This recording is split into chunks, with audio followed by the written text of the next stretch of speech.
नमस्कार प्यारे दोस्तों, एडी शर्मा एलएम एजुकेशन में हार्दिक अभिनंदन। स्वागत मेरे साथियों हम चल रहे हैं अंतर्राष्ट्रीय संबंध पर। अंतर्राष्ट्रीय संबंध में एक महत्वपूर्ण टॉपिक आज है पढ़ने जा रहे हैं, ALBA, Bolivian alliance for the peoples of our America.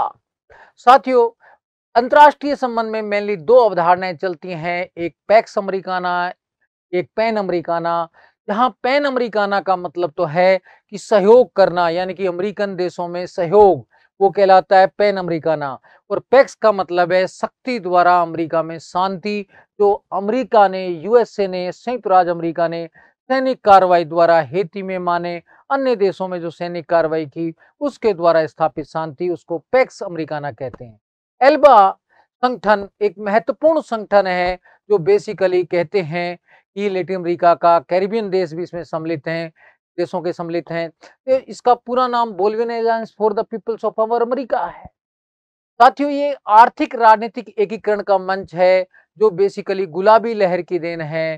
गुलाबी लहर क्या होती है ये भी आपको ध्यान रखना चाहिए। गुलाबी लहर के बारे में मैं थोड़ा सा आपको रेड टाइड और गुलाबी लहर के बारे में बताऊंगा। साथियों, रेड टाइड का मतलब है साम्यवाद की स्थापना होना,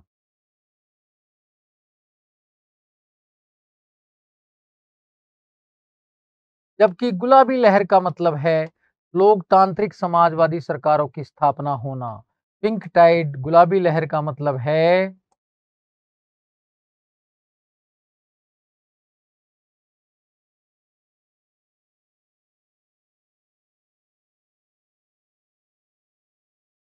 लोकतांत्रिक समाजवादी सरकारों की स्थापना करना। ये एल्बा गुलाबी लहर की देन है। वास्तव में गुलाबी लहर 2000 में ही लैटिन अमेरिका में आ चुकी थी, जिसके फलस्वरूप वहां पूंजीवाद का बहिष्कार किया गया और अमेरिकी प्रभुत्व की आलोचना की गई और बेसिकली लोक कल्याणकारी राज्य और लोकतांत्रिक समाजवादी नीतियों का उदय हुआ। इस एल्बा के गठन की प्रथम शुरुआत जो है वो 2004 से मानी जाती है। तो 14 दिसंबर 2004 को क्यूबा और वेनेजुला के मध्य जो सहयोग संबंधी समझौता हुआ, उसी से कहीं ना कहीं एल्बा के गठन की शुरुआत मानी जाती है। ये दोनों कहीं ना कहीं साम्यवाद की नीति को अपनाते हैं। क्यूबा तो लंबे समय से साम्यवाद है, 1958 से ही वहाँ जो है बेसिकली साम्यवाद की स्थापना हो चुकी है। वेनेजुला में भी हुगो सावेज के नेतृत्व में साम्यवाद आया था। हुगो सावेज इसके प्रमुख नेता भी थे। तो देखी बेसिकली थी, यहाँ से इसकी शुरुआत मानी जाती है। ये आर्थिक राजनीतिक एकीकरण का एक महत्वपूर्ण संगठन है। इसका मुख्यालय कराकास में है। मुख्यालय कहाँ है? कराकास, वेनेजुला में है।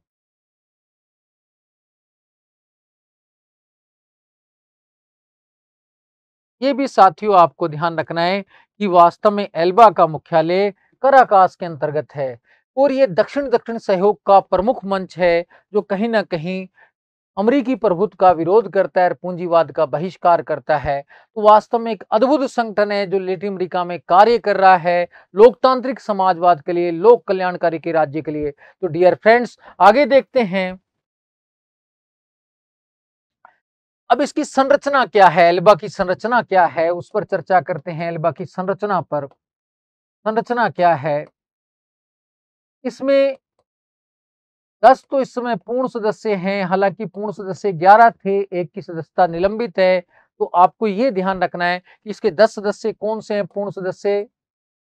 10 पूर्ण सदस्य में आपको पूरा पता रहना चाहिए 10 पूर्ण सदस्य हैं वो कौन कौन से हैं। मैं पेन बदल कर आपको बताना पसंद करूंगा। एंटीगुआ और बारमूडा, एंटीगुआ, बारमूडा, बारमूडा का त्रिकोण जो फेमस है, बेसिकली आप जानते हैं ये अटलांटिक महासागर में है। बोलिविया, बोलिविया का पठार भी फेमस है। बोलिविया के अलावा क्यूबा, डोमिनिका, ग्रेनेडा, क्यूबा जहां पर 1958-59 में साम्यवादी क्रांति हुई थी और वहां साम्यवाद की स्थापना हुई थी फिदेल कास्त्रो के नेतृत्व में। फिर डोमिनिका, ग्रेनेडा,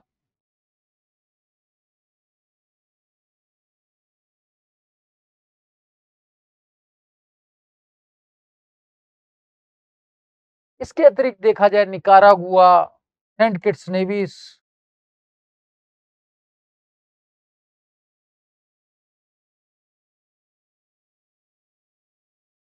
ये नेम का भी सदस्य बना है सेंट किट्स एंड नेविस।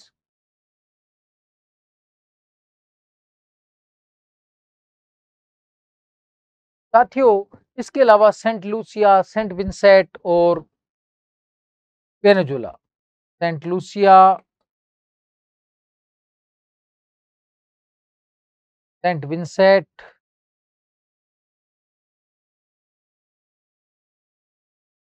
और सेंट वेनेजुला। अब सूरीमा नाम की सदस्यता निलंबित है। निलंबित किसकी है? आगे डियर फ्रेंड्स देखते हैं। सूरी नाम की सदस्यता निलंबित है। इसकी सदस्यता क्या है? निलंबित। वैसे इसमें टोटल 11 सदस्य थे, लेकिन सूरी नाम की सदस्यता क्या है? निलंबित है। ये आपको ध्यान रखना है कि 10 पूर्ण सदस्य और निलंबित कौन सा है? सूरीनाम। अब इसको वापिस भी शामिल कर सकते हैं सूरीनाम को, वहां परिस्थितियां कुछ ऐसी हुई राजनीतिक तो निलंबित करना पड़ा, लेकिन भविष्य में शामिल हो सकता है, ये आपको ध्यान रखना है। पूर्व सदस्य और कौन कौन से थे? होंडुरंस व इक्वेडोर भी इसके पूर्व सदस्य रहे हैं, वो भी आपको ध्यान रखना है कि पहले होंडुरंस, इक्वेडोर भी इसके सदस्य थे।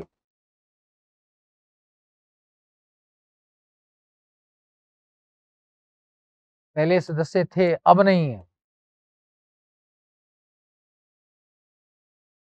अब नहीं है, ये ध्यान रखना है। क्योंकि साथियों जो ऑब्जेक्टिव क्वेश्चन रहता है वहां पर किसी प्रकार का क्वेश्चन आ सकता है, ध्यान रखना है। पर्यवेक्षक इसके 3 हैं, हेती, ईरान, सीरिया। पर्यवेक्षक कितने हैं? 3 पर्यवेक्षक हैं, हेती, ईरान, सीरिया।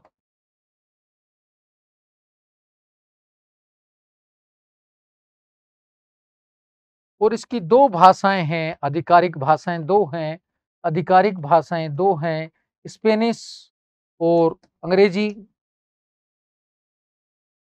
ये भी आपको मेरे प्यारे दोस्तों आपको ध्यान रखना है कि आधिकारिक भाषाएं 2 हैं, स्पेनिश और अंग्रेजी। ये भी आप अगर क्लियर रखेंगे तो आपको आसानी से काम होगा। आगे देखते हैं मेरे साथियों कि इसकी भूमिका क्या है एल्बा की। अब भूमिका में आपका रोल जो है वो आपको ध्यान रखना है। वास्तव में इसकी महत्वपूर्ण भूमिका है लैटिन अमेरिका में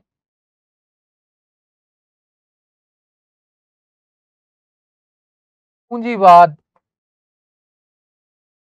और अमेरिकी प्रभुत्व का विरोध करना, यानी कि एक ध्रुवीय विश्व का विरोध करना। इसलिए ये देश जो भी हैं, जैसे वेनेजुला, रूस के साथ संबंध बनाते हैं क्योंकि अमेरिकी प्रभुत्व का विरोध करते हैं, एक ध्रुवीय विश्व का विरोध करते हैं। कहीं ना कहीं केंद्र परिधि मॉडल से प्रभावित हैं। किससे प्रभावित हैं? केंद्र परिधि मॉडल से। केंद्र परिधि मॉडल आप जानते हैं कि बेसिकली कहता क्या है। केंद्र परिधि मॉडल वो आपको समझना है।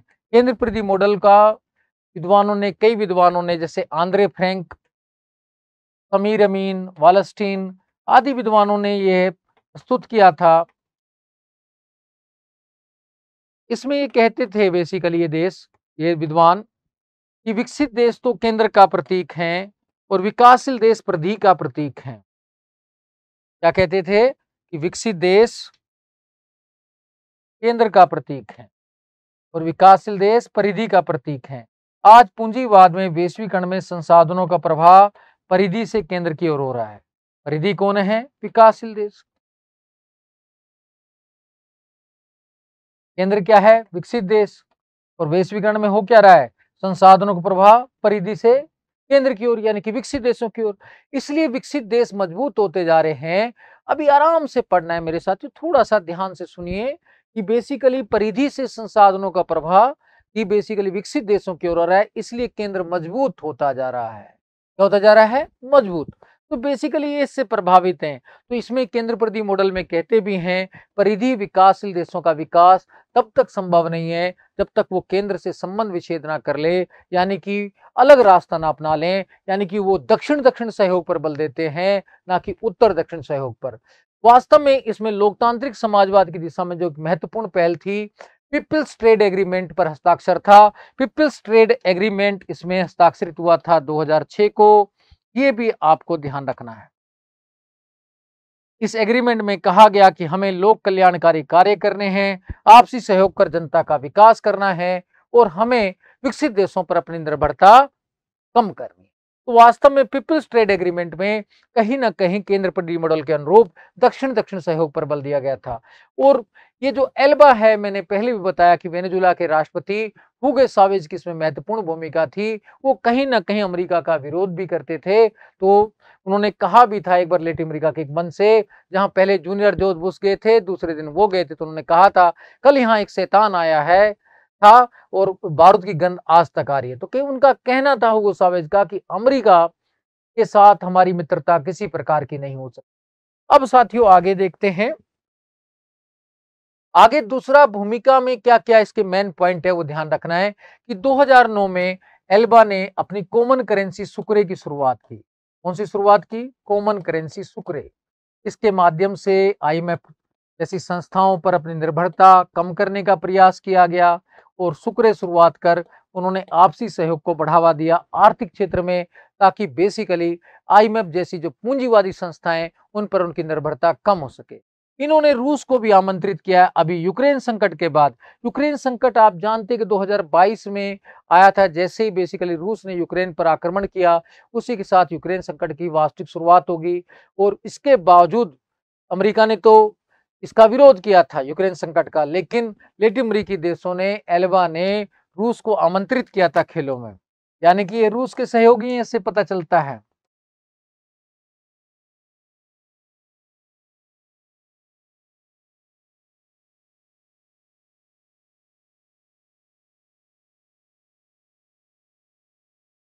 बावजूद क्या?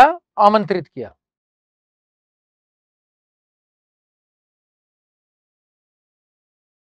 अब और भूमिका देखते हैं मेरे साथियों। तो वास्तव में वेनेजुला और कई कैरिबियन राज्यों के बीच में सैन जोस समझौता, कराकास ऊर्जा समझौता हुआ था। इसका मेन उद्देश्य था तेल व्यापार को सुविधाजनक बनाना। तो देखा जाए तो पेट्रो कैरिबे की स्थापना की गई। पेट्रो कैरिबे। अब ये पेट्रो कैरिबे का उद्देश्य क्या है? तेल व्यापार को सुविधाजनक बनाना।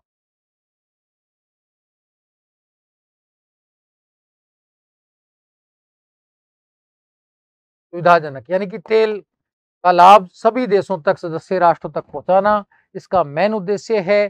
तो इसके लिए बेसिकली पेट्रो कैरिबो के लिए समझौते भी हुए थे। एक तो सैन जोस समझौता 1980 में ही हो गया था। दो समझौते महत्वपूर्ण हैं, एक तो सैन जोस समझौता, एक कराकास ऊर्जा समझौता। सैन जोस समझौता तो 1980 का ही है, कराकास समझौता 2000 का है। तो इसको क्रियान्वयन के लिए बेसिकली ये दो समझौते भी हुए थे, ये भी आपको ध्यान रखना।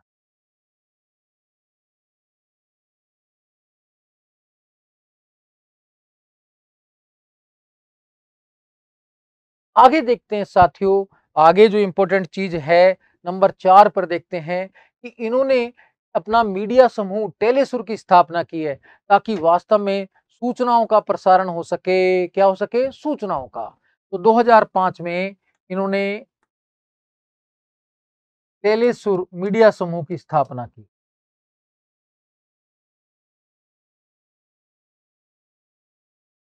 का मेन क्या है? सभी देशों तक समाचार पत्र प्रकाशित करना, न्यूज प्रकाशित करना। तो बेसिकली न्यूज का लाभ सभी देशों तक पहुंच सके। तो ये इसका मेन उद्देश्य है, ताकि जन जागरूकता अभियान तेजी से चलाया जा सके। फिर इन्होंने पेट्रोसुर की स्थापना भी की। पेट्रोसुर का मेनली तेल कंपनियों का समूह था। पेट्रोसुर। पेट्रोसुर पेट्रोसुर क्या है इसके बारे में मैं बता देता हूं।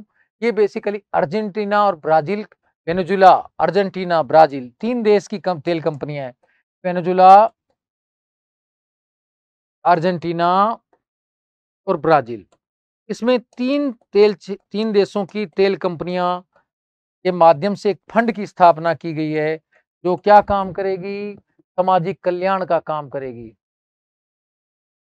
इस फंड से बेसिकली सामाजिक कल्याण को बढ़ावा दिया जाएगा। ये मेन उद्देश्य है। ये सामाजिक कल्याण के कार्यों को धन उपलब्ध कराएगा। पेट्रोसुर में बेसिकली जो भी धन आएगा सामाजिक कल्याण के कार्यक्रमों में लगाया जाएगा। आगे देखते हैं मेरे प्यारे दोस्तों, इसमें जो छोटी-छोटी बातें हैं वो भी ध्यान रखनी है कि अब हम थोड़ा चर्चा कर देते हैं कि मैंने बताया कि एल्बा तो पिंक टाइड की देन है, लोकतांत्रिक समाजवाद की झलक इसमें दिखाई देती है। ये एक ऐसा संगठन है जो कहीं न कहीं केंद्र प्रति मॉडल पर आधारित है। ये पूंजीवाद का विरोध करता है और साथ में ये अमेरिकी प्रभुत्व का भी विरोध करता है। लेकिन लैटिन अमेरिका के अन्य क्षेत्रीय संगठन भी हैं जो कहीं न कहीं आज एल्बा की नीतियां अपना रहे हैं। एल्बा काफी प्रभावशाली है, लेकिन कुछ अन्य संगठन भी हम चर्चा करेंगे। जैसे पहले मैं मर्कोसुर के बारे में थोड़ा सा बताऊंगा कि मर्कोसुर, यूनासुर, एंडेन कम्युनिटी ये जैसे इंपॉर्टेंट है। यूनासुर,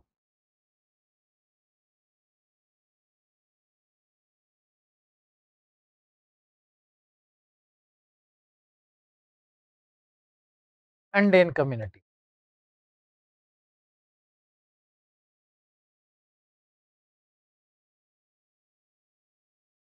जो मर्कोसुर संगठन है बेसिकली इसकी स्थापना ये क्षेत्रीय आर्थिक संगठन है, मुक्त व्यापार क्षेत्र में सहयोग करना, और इसमें कहीं ना कहीं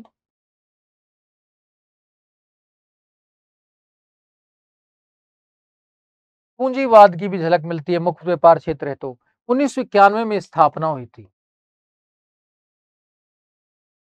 आराम से सुनना है, इसको थोड़ा सा आप ध्यान रखेंगे तो आप आसानी से कर पाएंगे। इसमें 4 देश हैं, अर्जेंटीना, ब्राजील, प्रागवे और उरुग्वे। अर्जेंटीना, पूर्ण सदस्य कौन कौन है? अर्जेंटीना, ब्राजील, प्रागवे, उरुग्वे और वेनेजुला निलंबित है। निलंबित कौन है? वेनेजुला। वास्तव में मूल रूप से 5 देश थे और निलंबित चल रहा है वेनेजुला। तो इसमें पर्यवेक्षक भी शामिल हैं, न्यूजीलैंड, मैक्सिको। पर्यवेक्षक कौन है? New Zealand, Mexico. अब साथियों आपको ध्यान रखना है कि वास्तव में इसके भारत के साथ भी अच्छे संबंध हैं। तो भारत ने भी इसके साथ 10 सूत्रीय समझौता किया था। जब उमर अब्दुल्ला विदेश वाणिज्य मंत्री थे तो 10 सूत्रीय समझौता किया था हमने लैटिन अमेरिकी देशों के साथ संबंध सुधारने के लिए, तो दूर दराज के देशों के साथ संबंध सुधारने के लिए। तो बेसिकली भारत के साथ भी मर्कोसुर के अच्छे संबंध हैं और यहाँ पर हमारा सहयोग बढ़ सकता है, हमारे उत्पाद आसानी से बिक सकते हैं और हमारा भी जो अंतर्राष्ट्रीय व्यापार है वो बेसिकली उसमें वृद्धि हो सकती है। आगे के साथियों देखते हैं यूनासुर के बारे में। यूनासुर जो है union of south American nation, union of south American nation का पूरा नाम है union of south American nation.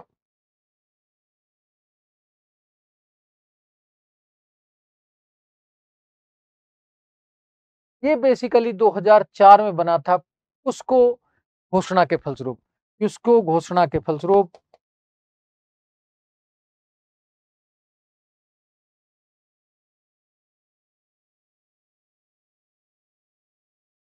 ये 2004 में बना था। कब बना था? 2004 में। इसमें 5 सदस्य हैं, Bolivia, Guana, Suriname, Venezuela.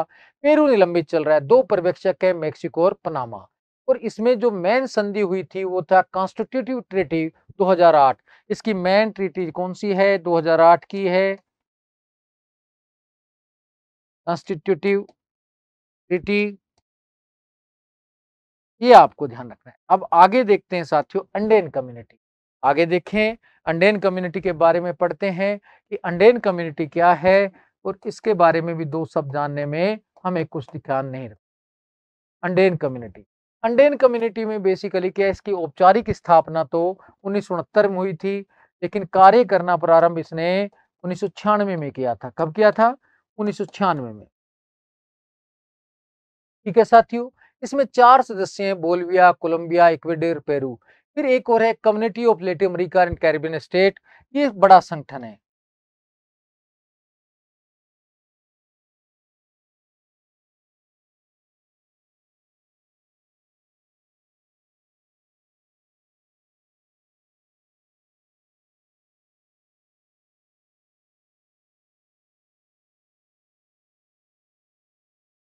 Basically इस संगठन की स्थापना 2010 में हुई थी और इसमें 33 राष्ट्र सम्मिलित हैं। कितने सम्मिलित हैं? 33। ये आपको ध्यान रखना है। तो इस प्रकार से देखते हैं कि पैन अमेरिकाना, जिसकी शुरुआत O S organization of American state से 1948 से होगी थी, उसमें ये 4 संगठन और आप 5 जोड़ दें एल्बा सहित, ये सारे के सारे आएंगे। तो ये भी आपको ध्यान रखना है। तो साथियों, मैंने बताया कि अगर पैन अमेरिकाना का मतलब क्या होगा, अमेरिका के क्षेत्र में सहयोग, और इसकी शुरुआत जो है ओएस संगठन 1948 से मानी जाती है, ऑर्गेनाइजेशन ऑफ अमेरिकन स्टेट से।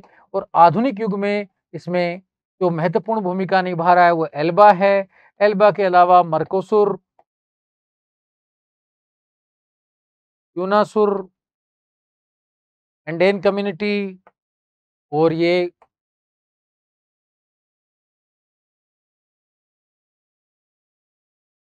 Community of Latin American Caribbean state, ये सारे पैन अमेरिकाना का ही है, यानी कि आपसी सहयोग करके अपना सामाजिक, राजनीतिक, आर्थिक एकीकरण करना, विकास करना। अब साथियों, हम पीपीटी के माध्यम से देखते हैं इस पूरे घटना चक्र को, एल्बा को और इन सभी संगठनों को। आइए साथियों, एल्बा ये लेटिन अमेरिका का एक प्रमुख क्षेत्रीय आर्थिक संगठन है, जो गुलाबी लहर पिंक टाइड का परिणाम है। इसका परिणाम है पिंक टाइड, जो 2000 में लेटिन अमेरिकी देशों में आई थी। इस गुलाबी लहर के फलस्वरूप यहाँ पर लोकतांत्रिक समाजवादी सरकारों की स्थापना हुई थी। इसका पूरा नाम Bolivian alliance for the peoples of America है। क्या है? Bolivian alliance for the peoples of America है। यह आर्थिक राजनीतिक एकीकरण का लेटिन अमेरिका व कैरिबियन देशों का अंतर सरकारी संगठन है। कैसे संगठन है? अंतर सरकारी। दोनों शामिल है, लेटिन अमेरिका के भी और कैरिबियन देश, जैसे बेसिकली क्यूबा जैसे कैरिबियन देश आएंगे, हेती, क्यूबा, ये देश भी शामिल है। इसका उदय क्यूबा वेनेजुला समझौते के फलस्वरूप 14 दिसंबर 2004 को हुआ। इसका मुख्यालय कराकास वेनेजुला में है। ये आपको ध्यान रखना है। ये दक्षिण दक्षिण सहयोग का प्रमुख मंच है। ये अमेरिकी प्रभुत्व और पूंजीवाद का बहिष्कार करता है, विरोध करता है। ये आपको ध्यान रखना है। इसमें वर्तमान में 10 सदस्य हैं और 11वां सदस्य सूरीनाम अभी निलंबित चल रहा है। तो 10 सदस्य कौन से? एंटीगुआ तथा Bermuda, Bolivia, Cuba, Dominica, Grenada, Nicaragua, Saint Kitts and Nevis, Saint Lucia, Saint Vincent and Venezuela. तो साथियों, ये ध्यान रखना है कि सरल क्वेश्चन भले आए, पूछ सकता है आपसे कि कौन सा देश शामिल नहीं। अब यहाँ फैक्चुअल नॉलेज भी काम आएगी आपके सामने। मेरा काम खाली बताना है। तो सदस्य निलंबित कौन सा है? वो सूरीनाम है। पूर्व सदस्य कौन से हैं? जो पहले इसमें सदस्य थे होंडुरस तथा इक्वेडोर। पर्यवेक्षक 3 है, हेती, ईरान व सीरिया। इसकी आधिकारिक भाषाएं स्पेनिश और अंग्रेजी हैं। ये भी आपको मेरे दोस्तों ध्यान रखना होगा। अब आगे चलते हैं मेरे प्यारे दोस्तों। भूमिका क्या है एल्बा की? एल्बा ने पूंजीवाद के स्थान पर लोकतांत्रिक समाजवादी नीति अपनाकर लोक कल्याण को बढ़ावा दिया। पूरे देश में कहीं ना कहीं क्षेत्रीय सहयोग द्वारा, जितना भी ये पूरा लेटिन अमेरिका कैरिबियन क्षेत्र है, यहाँ पर सामाजिक आर्थिक कल्याण को बढ़ावा देना, यहाँ की जनता का सकारात्मक उदारवाद के माध्यम से सुधार करना प्रमुख उद्देश्य है। 29 अप्रैल 2006 को इन्होंने पीपल्स ट्रेड एग्रीमेंट पर हस्ताक्षर किए और वेनेजुला के राष्ट्रपति हुगो सावेज की इसमें महत्वपूर्ण भूमिका थी। कहीं ना कहीं देखा जाए, जो क्यूबा के प्रमुख नेता हैं फिदेल कास्त्रो, उनका भी महत्वपूर्ण योगदान कहीं ना कहीं डायरेक्टली दिखाई देता है। आगे देखते हैं मेरे दोस्तों कि इसकी भूमिका में पहला पॉइंट है, इन्होंने 2009 में एल्बा के देशों ने कॉमन करेंसी सुक्रिय अपनाने का निर्णय लिया, ताकि पूंजीवादी संस्थाओं आईएमएफ पर निर्भरता क्या की जा सके? कम। फिर रूस का इनके प्रति झुकाव है कि रूस भी साम्यवाद की देश है, कहीं ना कहीं समाजवादी देश है। तो वास्तव में जब यूक्रेन पर रूसी आक्रमण हुआ 2022 में, यूक्रेन संकट है, उसके बावजूद एल्बा ने 2023 में खेलों के लिए रूस को आमंत्रित किया। यानी कि रूस से इनके संबंध जो मधुर वाले हैं, वो निकटता प्रतीत आप देख सकते हैं कि अमेरिका का एक ध्रुवीय विश्व का कितना विरोध करते हैं।